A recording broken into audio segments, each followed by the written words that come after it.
I'm Vinnie Politan. The subject of my investigation is a chilling alleged rape and murder in an Amish community. The investigation was fast and the confession absolutely shocking. Here's the story.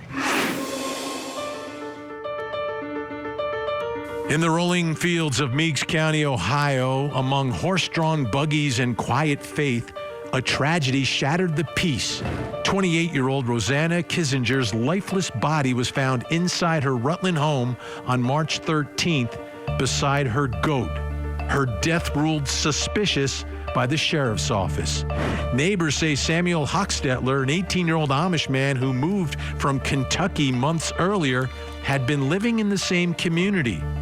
After weeks of investigating, executing search warrants, and gathering evidence, police identified Hochstetler as a person of interest. In a dramatic confession, he allegedly admitted to detectives that he and Kinsinger had been intimate. After the act, he draped a blanket over her head, then, he says, rolled her over and realized she was no longer alive. Hochstetler now stands accused of rape and murder in a case the community is trying to understand. This is a case unlike anything we've covered previously, at least for me in my history here at Court TV. That's a long time. So let's get into this. A key piece of evidence is the alleged confession of the defendant. You're going to hear the interview. You won't see it, but you will hear the interview.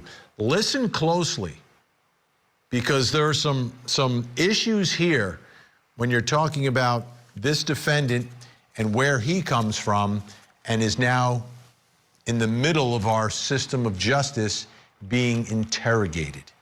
Take a listen. And what was your reasoning behind that? Well, I mean, yeah, I wasn't normal that day. I understand. Basically. I know do you understand sex, the word of sex? I don't. But you said breeding, right? Yes. Which was when you would impregnate. You know what impregnate means? I think I do anyway. And I would assume your goal would be not to impregnate her. Was that the goal? So when you were attempting to, we'll call it breeding. Yes. When in the English terms, if you know what rape means? Don't. So if she would be unwilling Yes. to breed, and you forced the breeding upon her, that would be rape. In our world. Does that make sense? Yeah. So was she unwilling to? She didn't say anything, didn't tear away or anything like that. Okay. But you said, what did you use? You suffocated her, correct?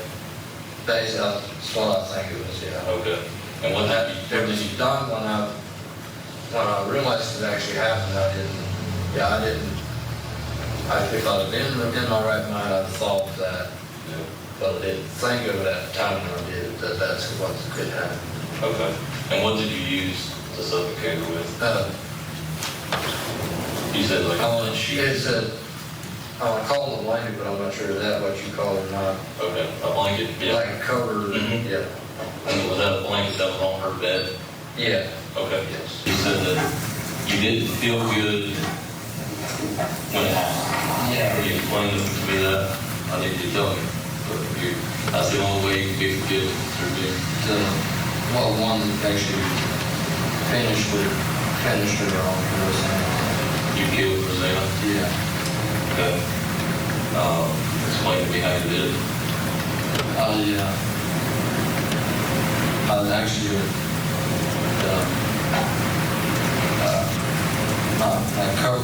cover sheet, or that is like what you use when it's cold to cover up your bed. I laid it over, like right over her head. Why'd you do that? I guess I wasn't feeling the way I should have. What was the motivation behind it? What made you want to do it? What made me want to do it? Yeah.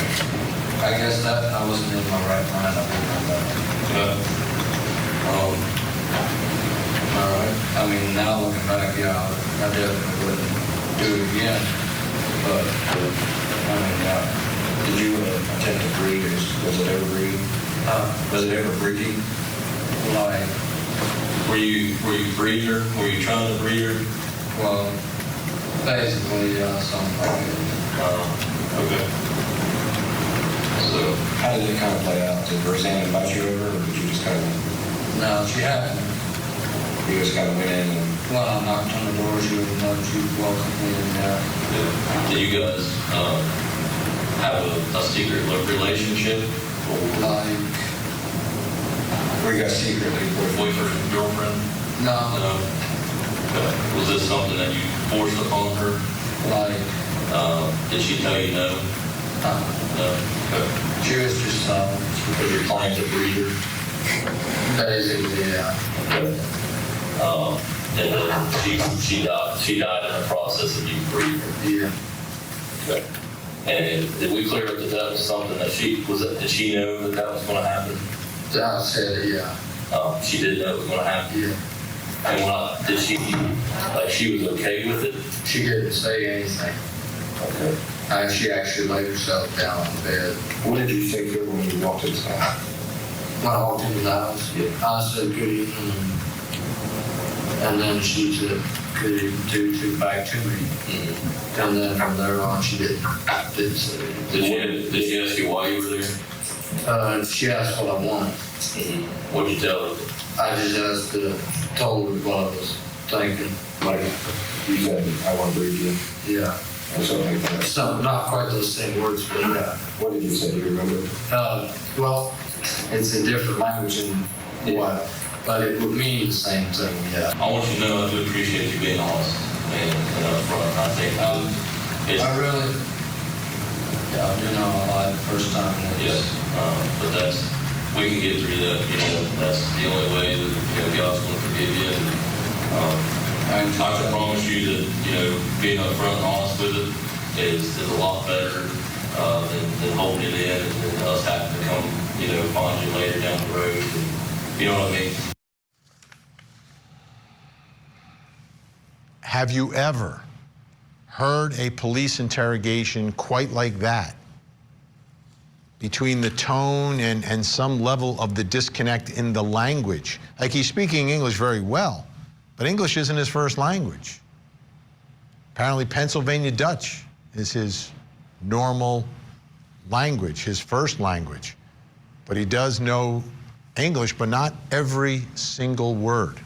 Okay, based upon what we just heard, I've got the first question in our investigation tonight. Why? I don't understand why. I don't understand why he allegedly did it. I don't understand why he is just speaking with officers the way he is. I don't get any of this. It's so different. Here to help answer that question is journalist and host of the podcast Crime Writers On, Rebecca Lavoie is with us. Rebecca, great to see you. This one is, and obviously there's a big cultural difference here. Like, I understand that. I don't understand the culture that well. Admittedly, I've never really studied it in depth at all. I don't think I've ever covered a trial or a case like this, a murder investigation. What are your thoughts about why? Let's start first with the confession. Why do you think he's just sitting there just telling them everything? Well, he was promised absolution. I mean, I think that really speaks to sort of the mindset of the cops and how they thought they could get him to very casually discuss what it is that they wanted him to discuss. Now, I just want to say the Amish are not a monolith. There's something like 40 different sects of types of Amish people around the country, and it's about 350,000 Amish people. But I would point you, if you're interested in this, to some reporting by a journalist named Sarah McClure, who did a big investigation in 2020 that has since been built upon about how prevalent rape, sexual abuse, and incest is in the Amish community, and their culture of being insular and their culture of silence and lack of exposure to media really plays into that, and it normalizes it in some of these communities. And I think what he said about not understanding the word sex, he didn't know that word, he didn't know the word rape, I think that's very telling. Also joining us right now, journalist and Amish expert and editor of the Amish 365 website, Kevin Williams. Kevin, great to see you. Thanks so much. I'm glad we're able to connect here. Explain to us a little bit of the disconnect that I'm feeling as I listen to this confession and a description of what happened here. How would you best explain why he's confessing the way he is and why this all happened? Yeah, you're not the only one with feeling the disconnect. It's really, I've studied Amish culture for years, and this is really unusual, very bizarre. And I think that he's only 18 years old.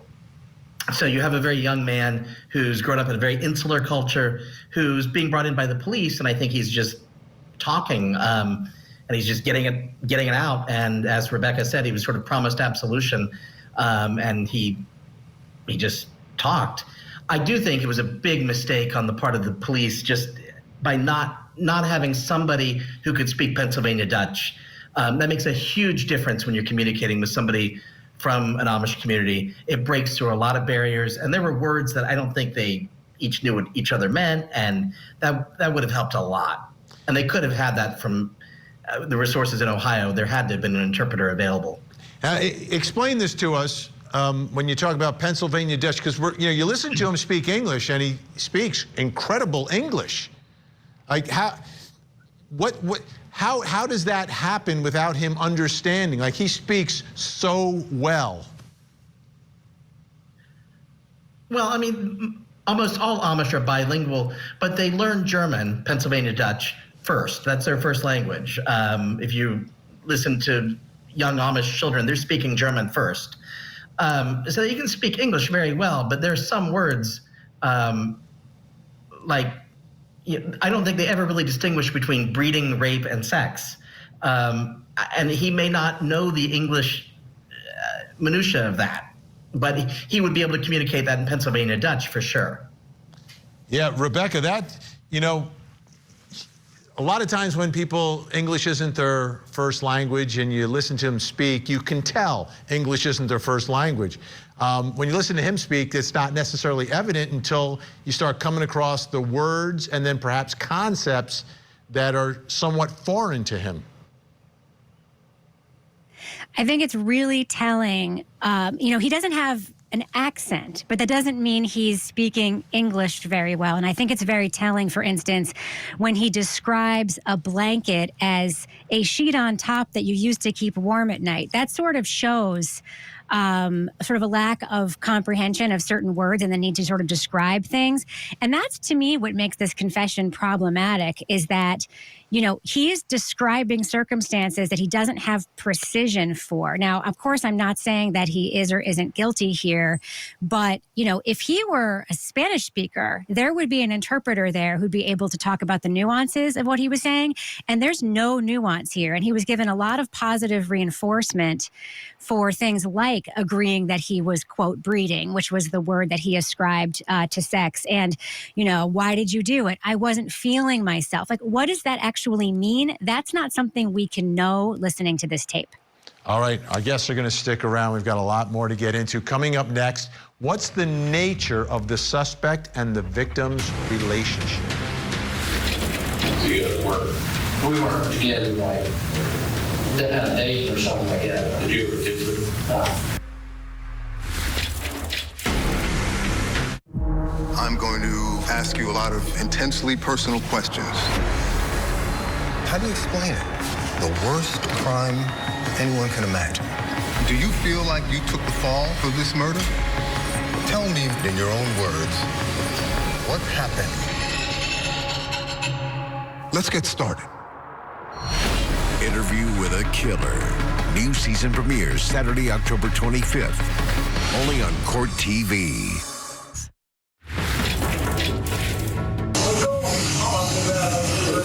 How you doing? So we got a warrant for your DNA. Okay, so just get like that. You got to go off. Yeah.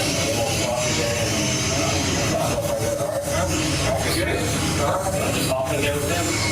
Don't give you that. That's the moment that Samuel Hochstetler is picked up by the sheriff for some questioning and agrees to go very, very quickly, very quietly. Like, all right, yeah, time to go. We're going to go down. And now we're listening to pieces of that interview.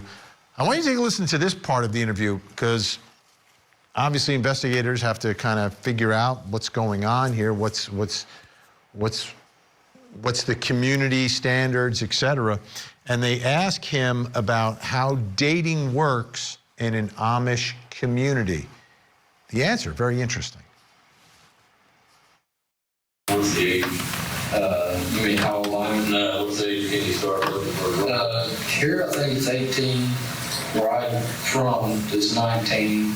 And where my parents are starting to want to go is 17 and 16. So is that for marriage, or is that just with dating? That's dating, yeah. Okay. What would be a normal date in the Amish community? Like how they do it? The way I see, there's so many different ways. The way I like to see it is we go through our parents. Like say, us tell them, hey Dad, I'd like this is what I'm thinking. All right, now Dad, he'll be contacting those parents. He'll say, hey, Samuel's thinking he thinks it's that one. And now those parents talk about it. Yep, they think that's right.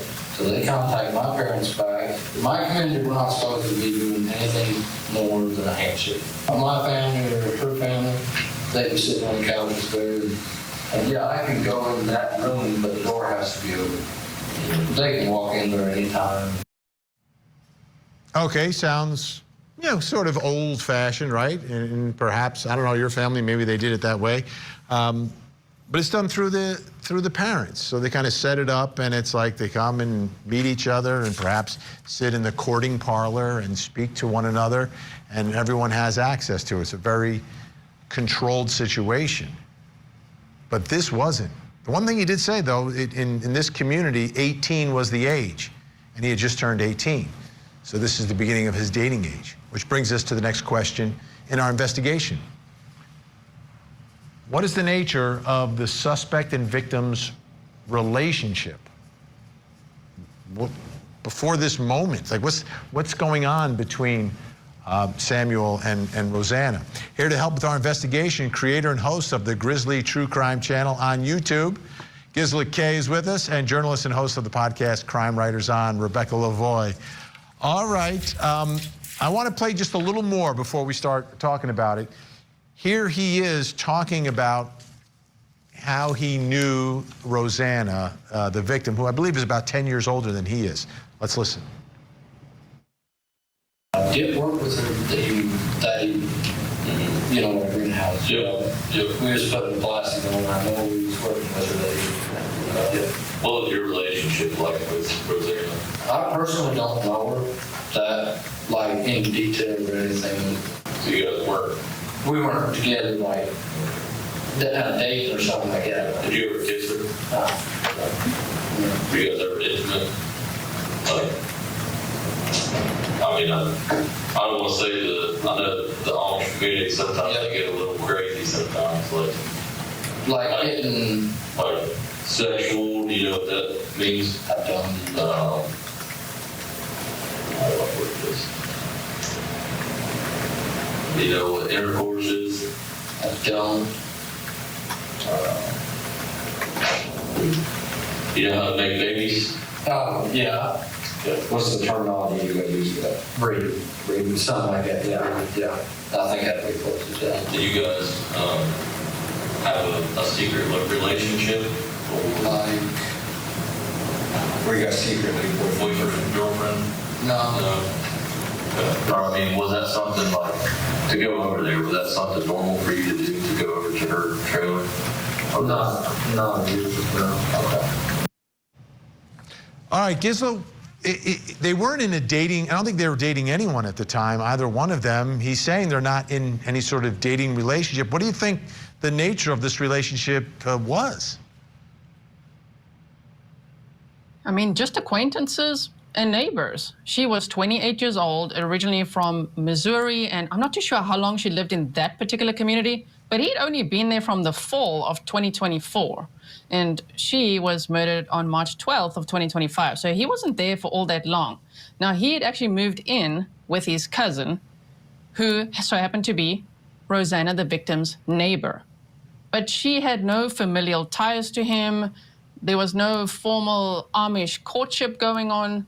they were neighbors and they sometimes worked together. Like he mentioned the greenhouse. They would work on Mose Troyer's property. He was working at the sawmill and she would do some work around on his property as well. So that was pretty much the extent of it.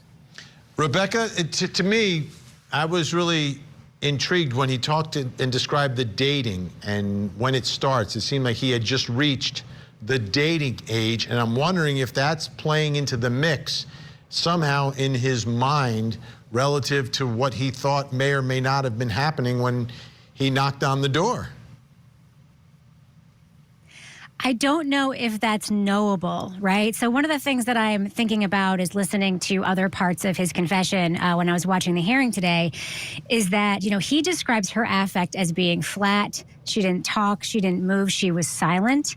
I don't know to what extent either one of these people may have been exposed to sexual abuse, to normalization of sexual assault or anything like that. It's not improbable to imagine that, given sort of the history, the generational history of trauma in this community.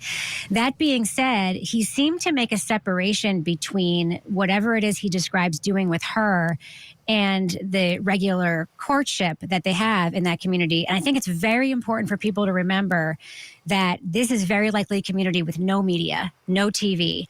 Where would young people see an example of what we would consider to be a healthy, normal, developing relationship that's very unlikely to be something that's on someone like Samuel's radar?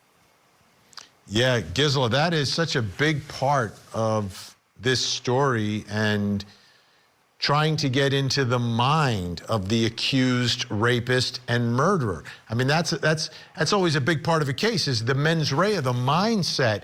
And I don't have a clear picture yet. And do you trust that everything he is saying is the truth, that he knocked on the door, she opened it up, invited him in, and she never said no? Absolutely not. The evidence from her autopsy shows otherwise, that there was, you know, signs of her having defensive wounds, that she had been smothered, was asphyxiated. She fought back, so no, I don't believe his story at all.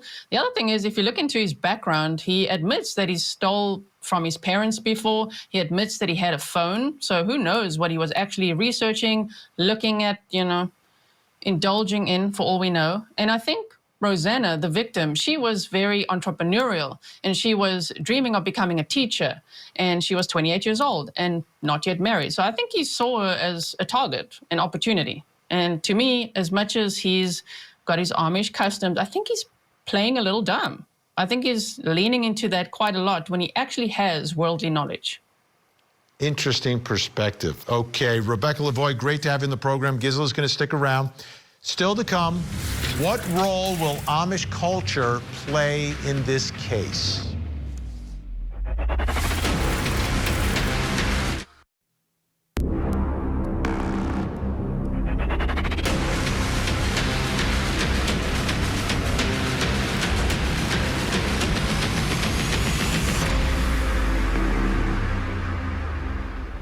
I'm Vinnie Politan, and we continue our investigation of the shocking alleged rape and murder in an Amish community in Ohio. The entire community wondering what happened and why did it happen, and the suspect has already confessed. Here's the story.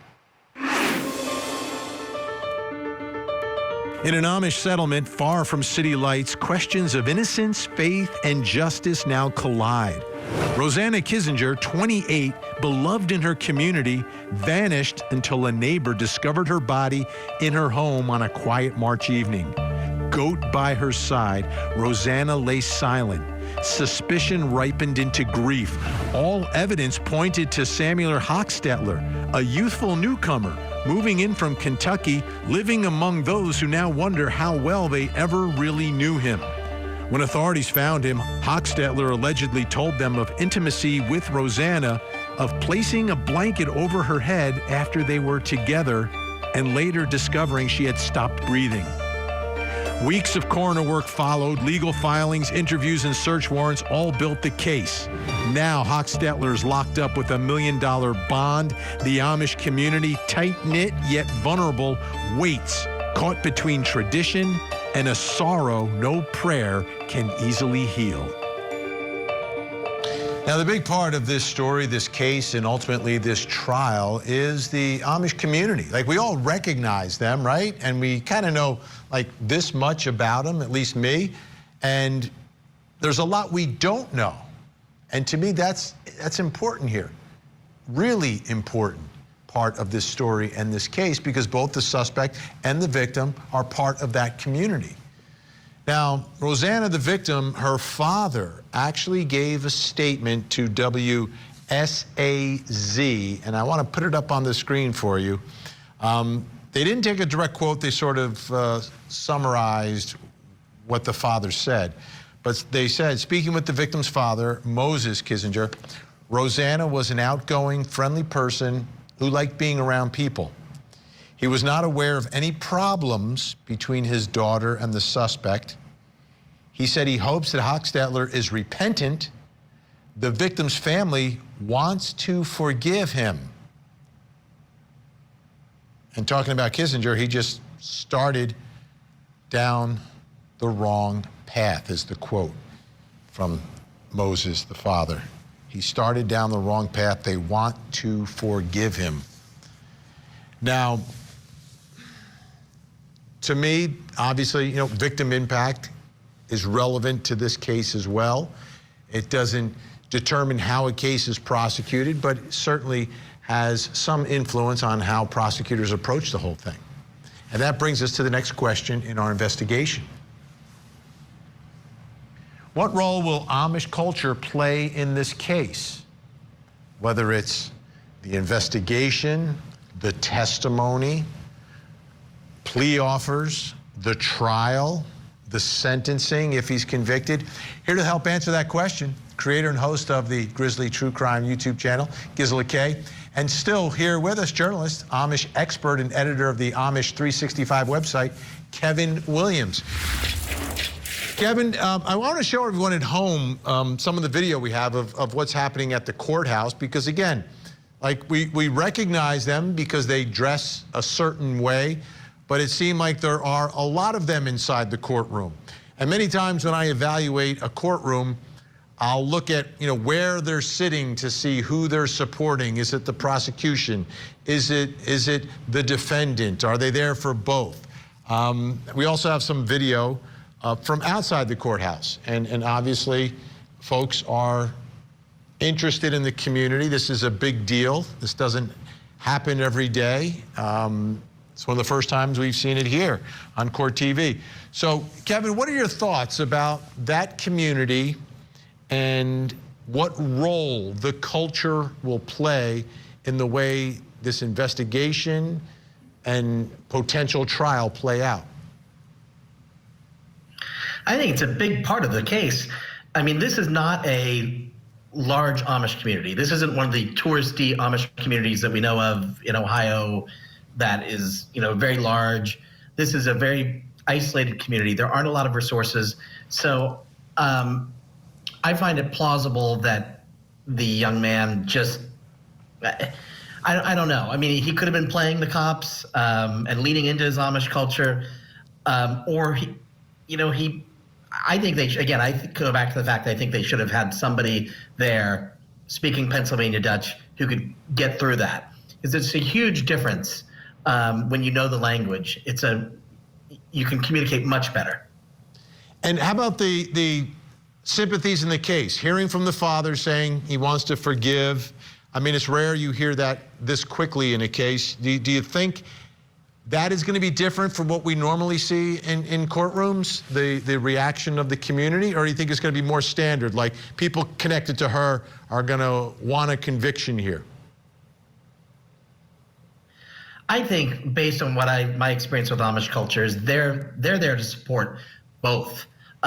Forgiveness is part of Amish culture, and I think people will be ready to forgive. That's just who the Amish are in general. Gisela, the other part of this is, if this goes to trial, it's going to be a jury.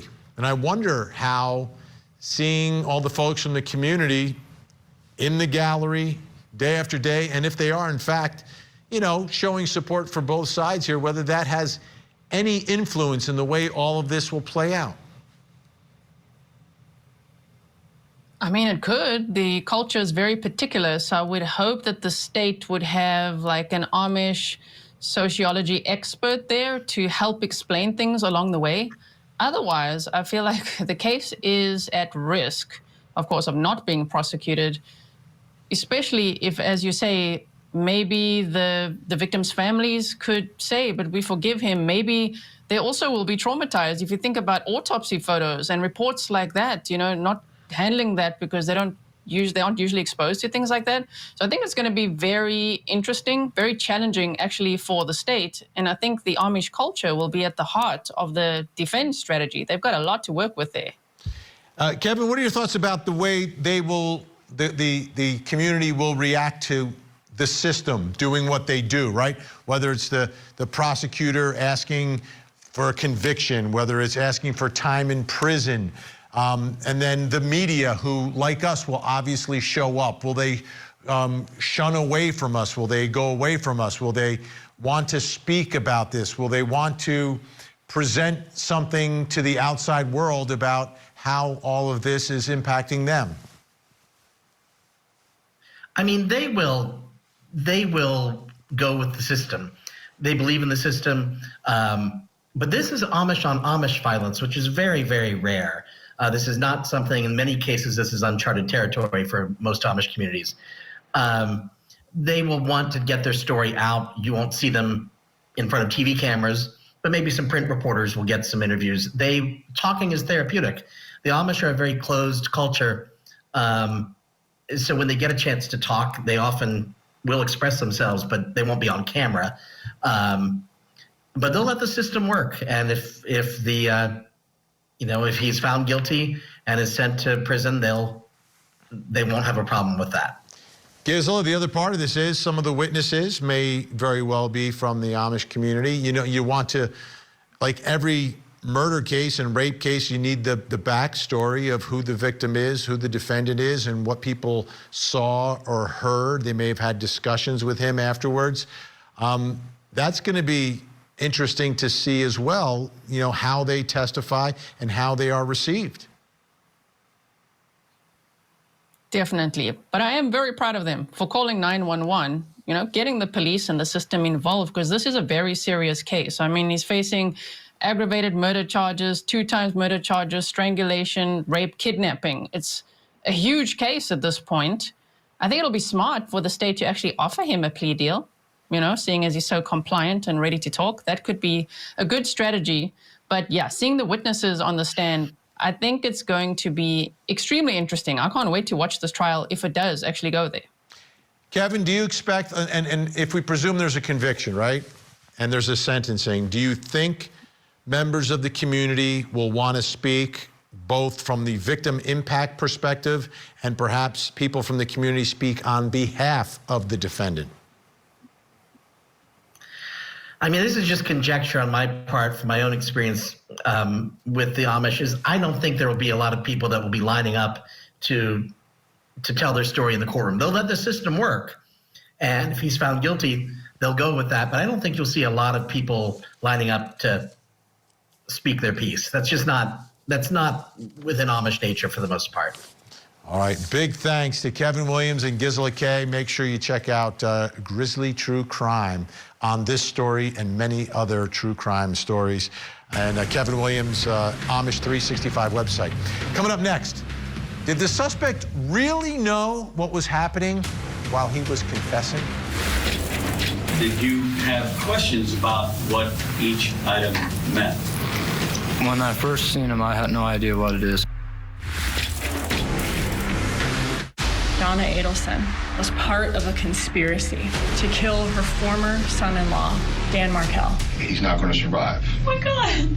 Dan saw Donna as dangerous. She's the matriarch mastermind. She's just being a parent, not a killer.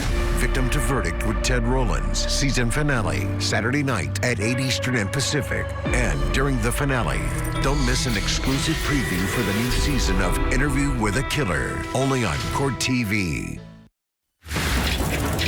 There came a point in time when you were presented with what has been termed as your Miranda rights. Do you recall that? Yes. Did you have questions about what each item meant?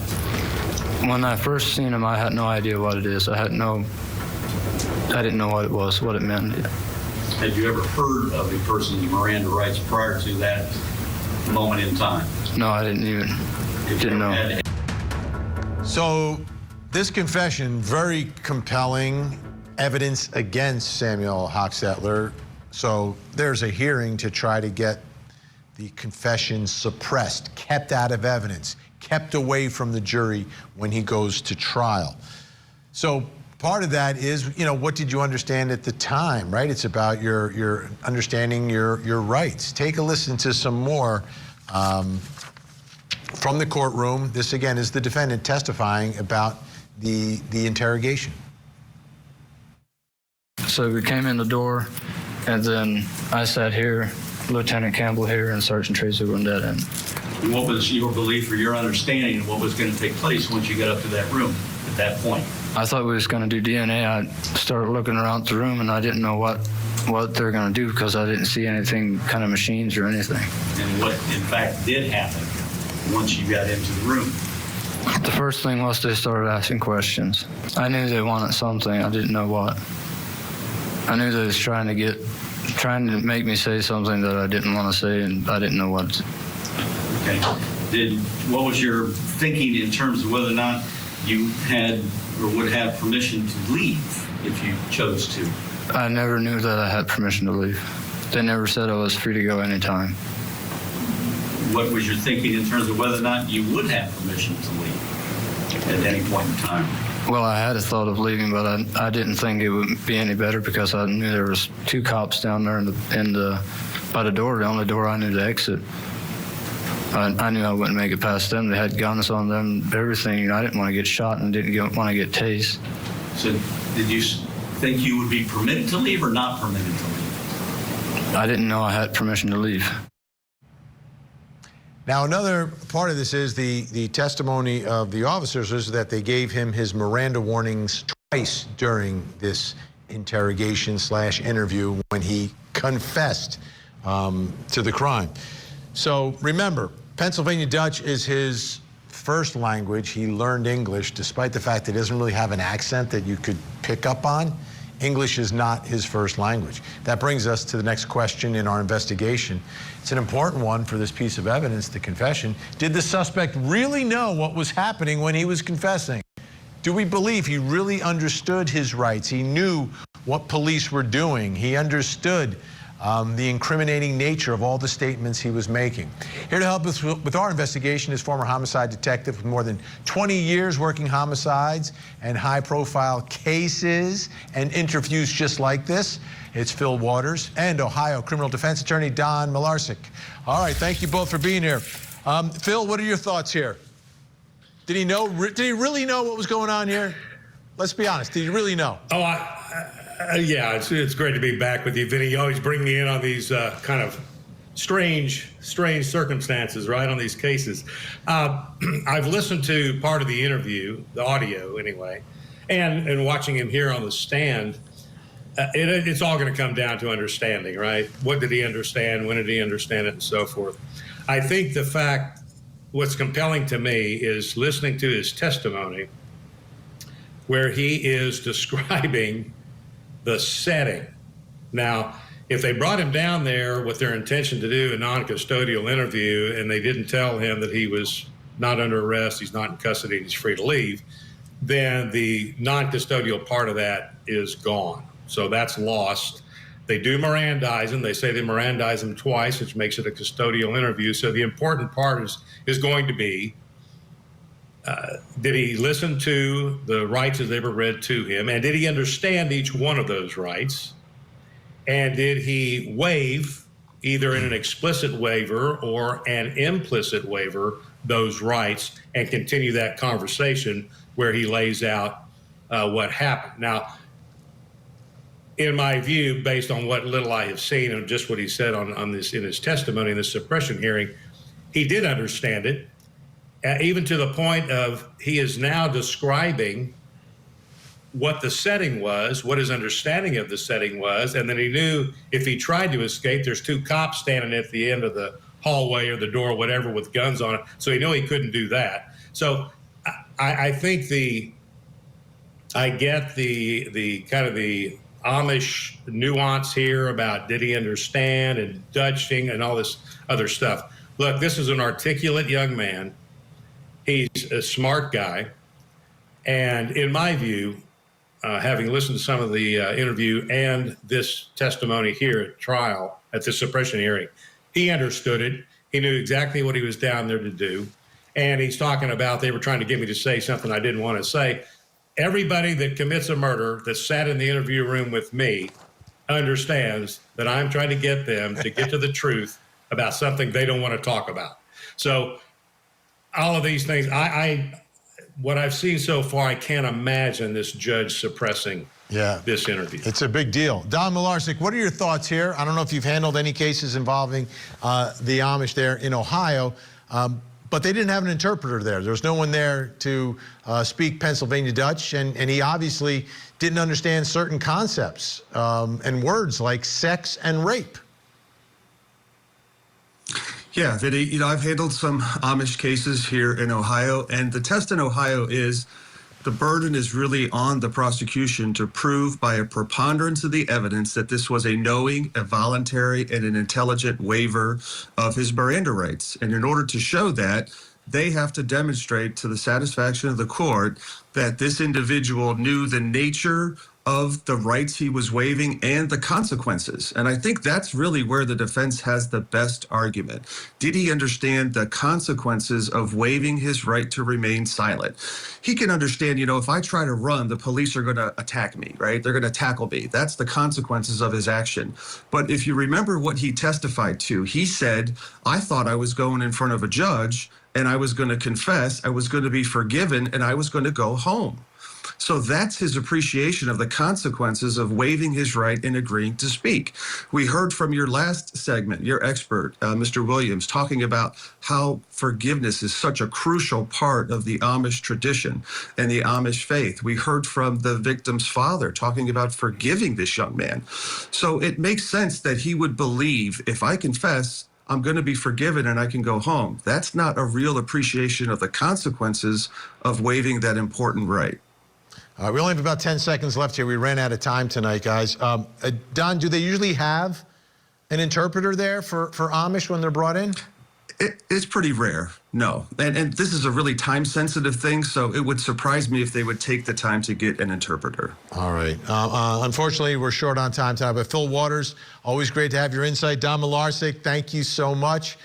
This is a very unusual case, a defendant who may not actually understand how our system of justice works. It's also his system of justice, by the way.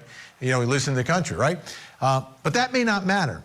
His words were clear, and the evidence seems overwhelming here. The question is, will the jury see this case any differently because of the cultural differences in this case? I'm Vinnie Politan. We'll keep digging for answers as the investigation continues.